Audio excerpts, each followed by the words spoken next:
So প্রজাতিগত বৈচিত্র্য কাকে বলে? নির্দিষ্ট একটি বাস্তুতন্ত্রের প্রজাতির সংখ্যা, আপেক্ষিক বণ্টন এবং প্রজাতির প্রাচুর্যকে বলা হয় প্রজাতিগত বৈচিত্র্য। সো এখানে নির্দিষ্ট বাস্তুতন্ত্র শব্দটা আমরা জানি এবং প্রজাতি শব্দটা আমরা শিখেছি। এখানে আপেক্ষিক বণ্টন জিনিসটা কি? সো একটা বাস্তুতন্ত্রের যে রিসোর্সেসগুলো আছে সেগুলো প্রাণীগুলোর মধ্যে যেভাবে বণ্টন হয়, একটা সাপেক্ষে অপরটির বণ্টনকে আপেক্ষিক বণ্টন বোঝায়। সো প্রাচুর্য মানে হচ্ছে প্রচুর, প্রচুর ওয়ার্ডটা থেকে এসেছে,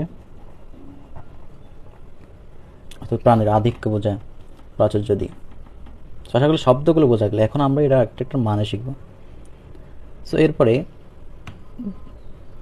প্রজাতিগত বৈচিত্র্য দুটো বিষয়ের উপর নির্ভর করে, অর্থাৎ দুটো বিষয়ের উপর নির্ভর করে এদেরকে ভাগ করা হয়। এই দুটো বিষয় হচ্ছে প্রজাতির সমৃদ্ধি এবং প্রজাতির সমতা।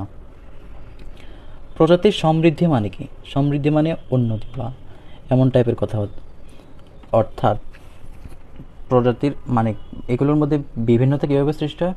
এদের মধ্যে সংখ্যার মাধ্যমে, অর্থাৎ কোনটিতে ব্যাপক পরিমাণে প্রাণী উপস্থিত তাদেরকে বেশি সমৃদ্ধ বলা হয়। আর প্রজাতির সমতা কি? প্রজাতির সমতা হচ্ছে প্রজাতিগুলোর মধ্যে একটা স্থিতিশীলতা।